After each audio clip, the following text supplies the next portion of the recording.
session that I have run this morning talking about the ServiceNow security incidents, the form, the backend, and also I've shown the workspace, how these, especially the workspace, have dramatically improved with its features because the features are increasing, the clients are loving it, and you can easily switch between the backend to the workspace using a UI action. And I've showed you how to use the ServiceNow Form Builder, which is my favorite so far, because we used to use the studio, to create the fields and so on, or to configure new fields, to create a custom fields and so on, right? And also, that doesn't give us, because when you create a new field, you need different things on it, right? There's a section, there's a field, the field type, and so on and so on. Now, the form builder, okay, which I have it. I have it right here. So if once this form is loaded, we'll go ahead and be able to see that actually this is a workspace. Okay, I'm going to show you that in a little bit. Feel free to go ahead and take a look at or rewatch the video that I have posted earlier about that, ladies and gentlemen. But this is what a form builder. Look at it. It's very, very interesting. So you got here adding a section as simple as that by clicking the plus button, and then you can tell what the name of the section will be and the order.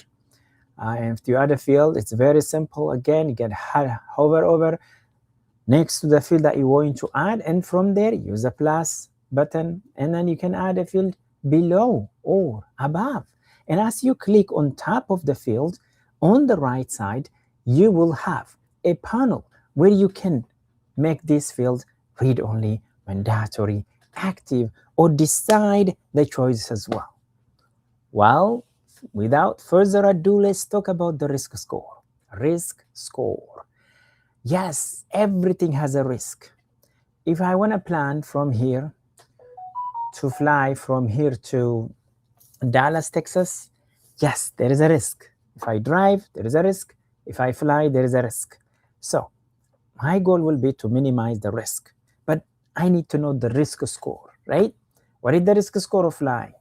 What is the risk score of driving? What is the risk score? If there's an opportunity, right? If I use a boat, what about a bike? Okay, I can bike from here to Dallas, Texas, but the risk is very high. One, it takes me so much time. Two, what if my bike broke? All those sort of things. That's what is a risk score.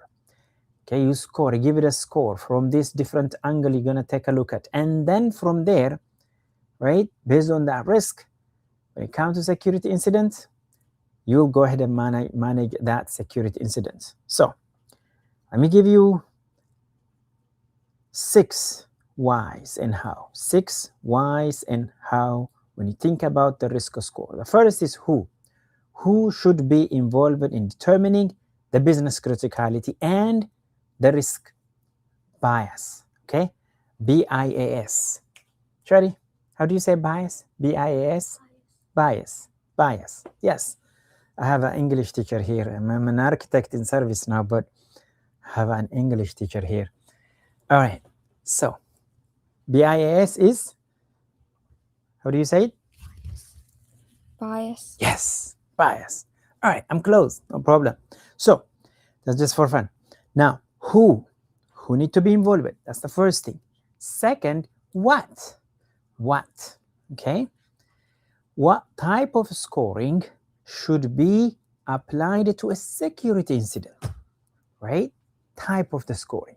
Let's say, when you go from here to Dallas, Texas, if you want a bike, type of scoring, right?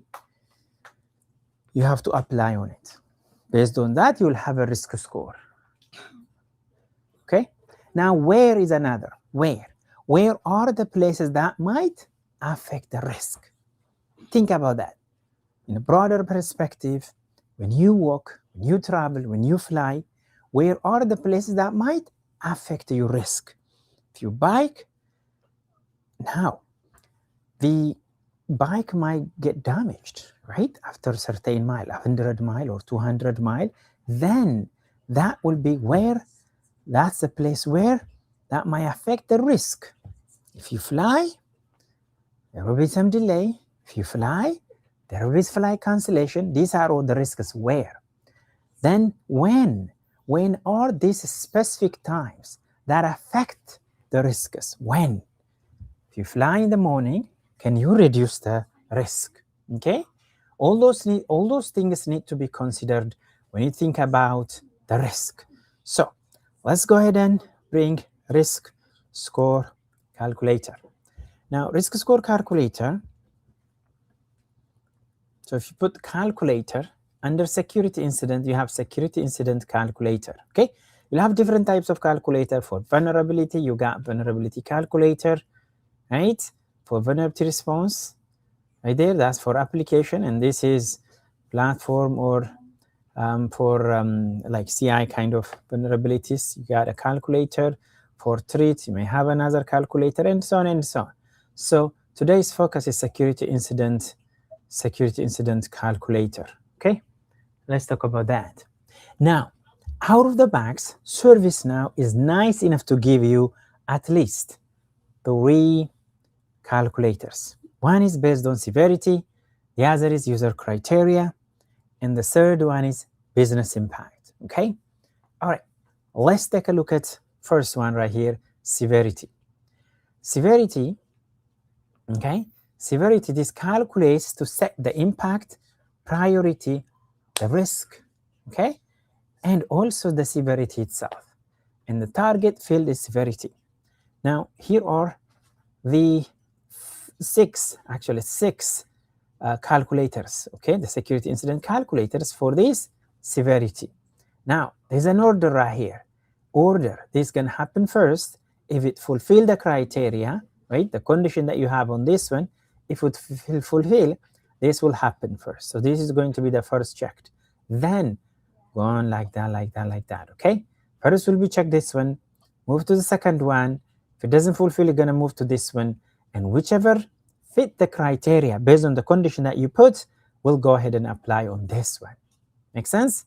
All right, so this calculator, it groups, calculate the value like, okay, the risk score, the priority, the assignment group for the selected table, setting one or multiple fields. And the condition for each calculator is evaluated in order. And the first matching calculator will be used. Doesn't mean I have 5 right here or 6 right here. All will not gonna apply. The first will apply first. Okay, well, now the next thing what we're gonna do is we'll go ahead and open one of the calculator right here, setting priority with observables. Okay, now in this case, when this is you can use, by the way, different types of calculator to create a calculator. One is a script, like if you open right here, condition type, there's a script. You can use a filter group or even a filter. Okay, so in this case, ServiceNow out of the box use script, which means whenever these calculators, an order is 80, when it's going to be checked, this script is going to apply on it to see if this condition is fulfilling.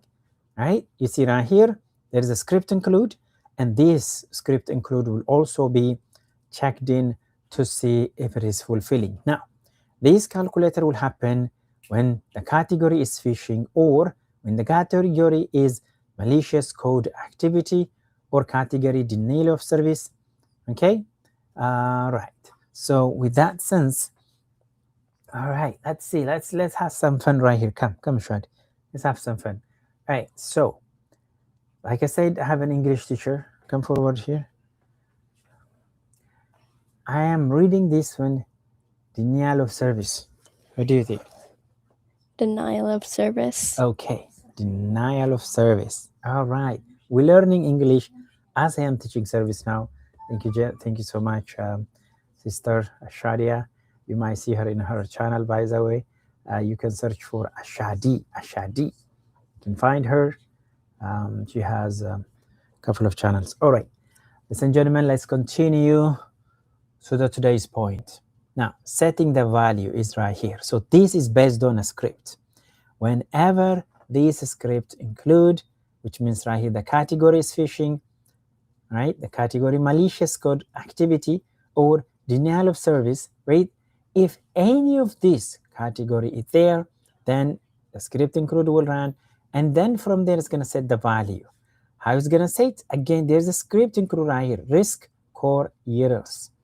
Risk core URLs. Now we can go ahead and open and take a look at that one, right? By opening the definition. Then you see it's calling this script include to make that priority. Okay. Let's take a look at if anyone has any comment or okay. None so far. All right. Thank you, everybody. Let's keep it up. Very good topic. All right. Now, remember this. This is a warning. This is a high risk file that might get updated again, may not get updated again, right? And a later release. So do not alter this. If you alter the script include or if you alter any of this, it may be skipped. So that's a warning from ServiceNow, right? So the best way is if you need to make any change to this and make a copy, and then from there do whatever modification you need to make. Okay. All right. So risk score talked about, these different types of risk score, how it's going to happen, right? How it's going to happen, and then from there, what situations would a security scoring calculator be beneficial, right? It is setting a severity too high if a high critical business service impacted. That's a good example. You can set a priority too high if a VIP user is affected. Yes, it's a priority security incident if it impacting a VIP users or a VIP customers. So these are an important conditions that we can think of. The benefit. Now there is a calculator group, okay? The one I just showed you. This is one of the group, one of the calculator that we been looking at it. So there is right here is the target field. Okay, this is the field being updated. The severity is the one that's going to be updated upon the calculation of this calculator when it's happened. Okay, so the target field right here, at one time we're going to update only one field. So you can select any of the field, but most of the case you have the target field severity, right? So here, this section over here is each calculator tried in the turn, starting from the lowest one, which is 80 to 90, 100, and it's going to continue like that. Okay? Yes. So from the lowest order to the highest order will go ahead and be checked. Okay? Only one calculator will apply at one time. All right? So if this fulfill, there's no need to go to the second or the third or the fourth. Make sense? If this is not the condition is not fulfilling, then it will go ahead and move to the second one, the third one, and fourth one, right? So in most cases, you should have at least one as a default that can set the value. So calculator groups are used to group this specific calculator together, okay, for which only one, a maximum, will run, and each calculator will be tried in turn, and the first matching condition will apply to that particular calculator, and all others will remain, will not be triggered. Okay. Now, successive calculator may alter the previous set value, but each applied calculator and their value will be reported when the security incident is raised, so allowing a diagnostic and troubleshooting for incorrect computation. Successive means first run and second run. These successive calculators, they may alter, okay, the previous set value. Yes, but each applied calculator, which calculator applied and then which one calculator, and their value will be reported when the security incident is raised. Okay, so that's a good thing right there. Now, the security incident calculator, right, is going to run. Order is important. Yes, order is unimportant. Like I said, the order is very important. How order is going to run. Now, you can script, right? So by checking right here advanced, you can do it through script, Like I said, check right here and then a script can be done. Okay. The other is we can use also a filter group. Okay, right here, as I said, filter groups possible or filters to do this. Specific field value when the condition holds. That's also another condition. Now this is a script. Let's go ahead and get actually another one I can show you. Okay, so type. Let's go ahead and add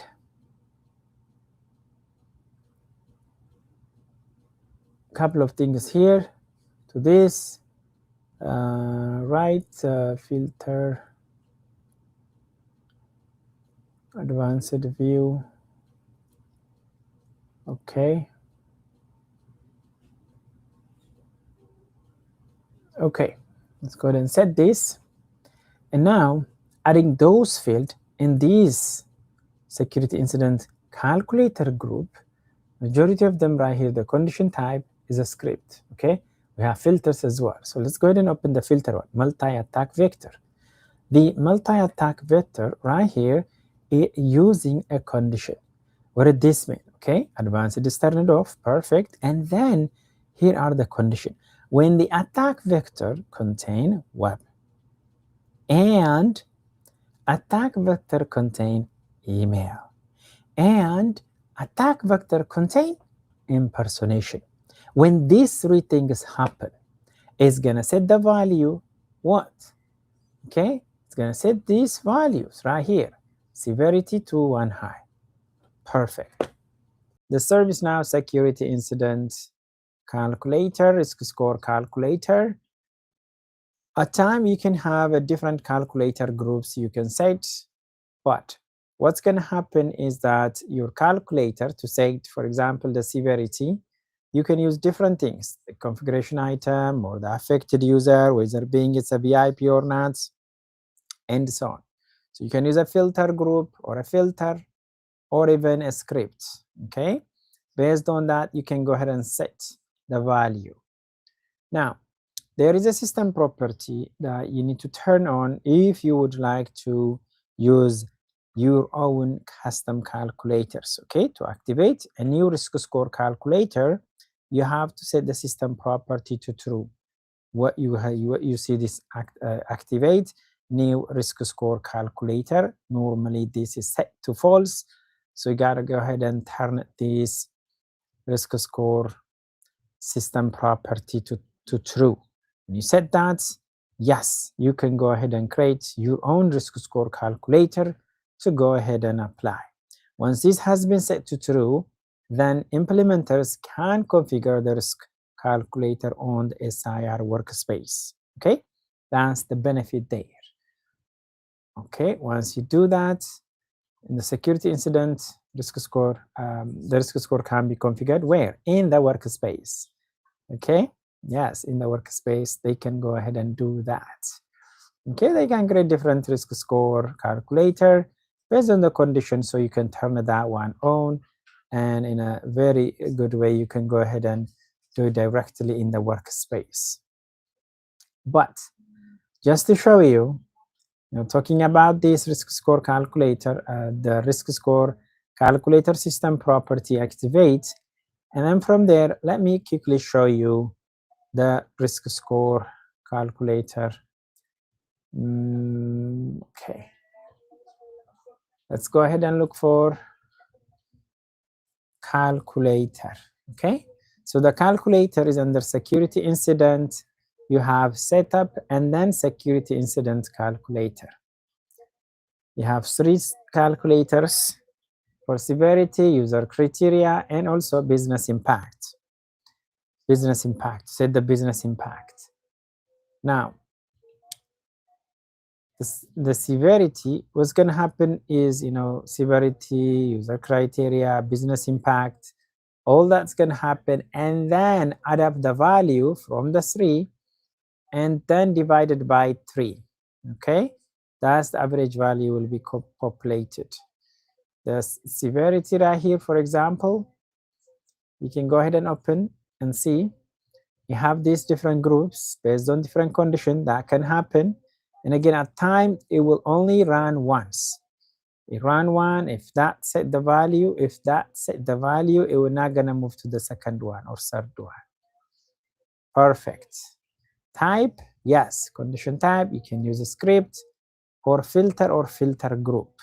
So if you go ahead and open this multi-attack vector, this is setting the value severity with 1 high if it fulfills this condition, which means the attack vector contain a web, and it contain an email, it contain an impersonation. So any of these three things, all of these three things are there in the attack vector. You are setting the value of severity to be 1 high. Okay, let me give you a summary. Calculator groups can be used to set a value on any field on the ServiceNow security incident or as a record, you can set. So calculator groups contain a rules, and the rule will run in order. In the first run, in the fulfill, is not gonna move to the second one or third one. Typically, the value set by the calculator group rules are then used by other rules, like assignment rules or tag value based on the value, okay? Let's say we have a higher calculation result, higher severity, then you might use that value to assign to a given team, okay? So that's pretty much covered for today, talking about the ServiceNow risk score calculator, how to calculate a risk score. On our next session, we'll talk about tags in ServiceNow and also incident generation configuration. All those will be coming up on the next session. Bye, everybody. Thank you for joining us.